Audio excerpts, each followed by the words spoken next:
बिस्मिल्लाहिर्रहमानिर्रहीम। अस्सलाम वालेकुम। इंसाफ न्यूज़ एजेंसी के न्यूज़ रूम में खुश आमदीद। आज की ब्रेकिंग न्यूज़ पर एक नज़र। अस्सलाम वालेकुम। मुझे ज़ाडे भट्टी कहते हैं।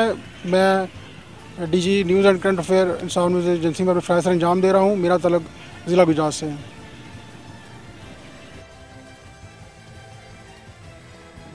रिपोर्ट शामिल करते हैं गुजरात से ज़ैडे भट्टी की।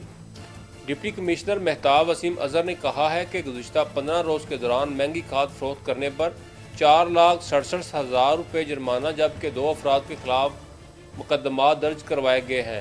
कार्रवाई के दौरान 1192 बोरी DAP और 610 बोरी यूरिया खाद जब्त करके सरकारी रेट पर फरोख्त की जा रही है। इन ख्यालात का इजहार उन्होंने ज़रई एडवाइजरी के इजलास से खिताब करते हुए किया। Additional deputy commissioner general Afzal Hayat Tarar, deputy director ज़राअत तोसी doctor Irfanullah Waraich, deputy director livestock doctor Rizwanullah, assistant director doctor Sajjad Mahmood भी इस मौका पर मौजूद थे। डिप्टी कमिश्नर मेहताब वसीम अजहर ने कहा, महंगी खाद ज़हीरा अंदोज़ी के खिलाफ सख्त कार्रवाई अमल में लाई जा रही है। अब तक 664 मकामात पर इंस्पेक्शन की गई, जिसके दौरान 1192 बोरी DAP और 610 बोरी यूरिया खाद को जब्त किया गया। जब्त की गई खाद को सरकारी रेट पर किसानों को फरोख्त किया गया। उन्होंने कहा कि खादों ज़री अद्वियात पर सब्सिडी की फराहमी के लिए किसान कार्ड बनाने का अमल तेज़ी से जारी है।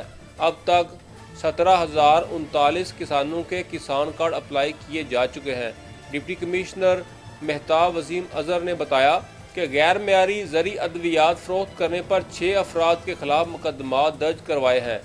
डिप्टी कमिश्नर ने अफसरान को हिदायत की कि महंगे दामों खाद की फरोख्त और खाद की ज़हीरा अंदोज़ी करने वाले अफराद के खिलाफ किसी किस्म की कोई रियायत न बरती जाए। ऐसे अनासर के खिलाफ भरपूर कार्रवाई अमल में लाई जाए।